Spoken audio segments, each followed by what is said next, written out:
যে রাজনীতির সাথে ইসলাম নয় সেটা রাজনীতি তো নয়, সেটা হাবিজাবি ছাতানাতা। সেটা মানুষকে মুক্তি দেয় না, সেটা মানুষের উপর অত্যাচার নির্যাতন চালিয়ে ফ্যাসিস্টদের একটা সরকার তৈরি করে।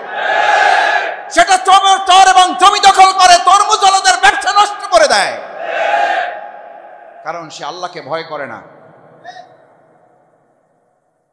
সে আল্লাহকে ভয় করে না।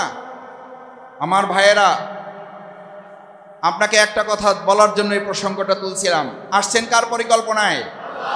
যাবেন কার পরিকল্পনায়? এটা বুড়া মানুষ যারা আমার বাবার মতো তারা ঠিক আছে, ইয়াংরা তো এটা মানবা না নাকি? না, এখন তোমার শক্তি, তোমার হিম্মত, তোমার যৌবন, এখন যৌবন তার যুদ্ধে যাওয়ার তার শ্রেষ্ঠ সময়। তোমার জন্য যেটা প্রযোজ্য না, প্রযোজ্য না, প্রযোজ্য না।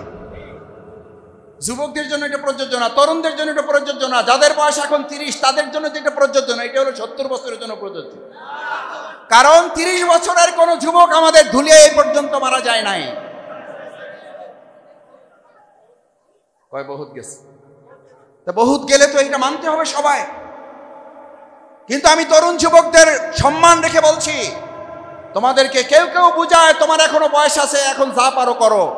এখন যৌবন যার যুদ্ধ হওয়ার তার শ্রেষ্ঠ সময় বলে না, এখন যৌবন যার নষ্ট হওয়ার তার শ্রেষ্ঠ সময়। এই কথা বলারও নেতা বাউফেলা আছে না নাই? 3 ঘন্টা আলোচনা করে তোমার পরকাল নিয়ে একবারও কথা বলে না, এরকম রাজনৈতিক সভা আছে না নাই? আপনাকে বুঝতে হবে আমার ভাইয়েরা, শফিকুল ইসলাম মাসুদ এখানে শুধু একটা বক্তৃতা করার জন্য আসে নাই। শফিকুল ইসলাম মাসুদ শুধু আপনাদের কাছে একটা ভোট চাওয়ার জন্য আসে নাই। শফিকুল ইসলাম মাসুদ এবং আমরা এখানে একত্রিত হয়েছি একটা সুদূর প্রসারী লম্বা সফলতা অর্জন করার জন্য।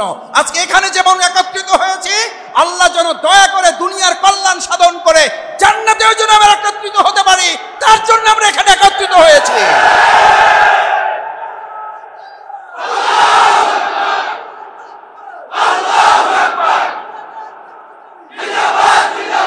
আমার ভাইয়েরা, আমার ভাইয়েরা, যে জন্য বলছিলাম, আসছেন কার পরিকল্পনায়? যাবেন কার পরিকল্পনায়?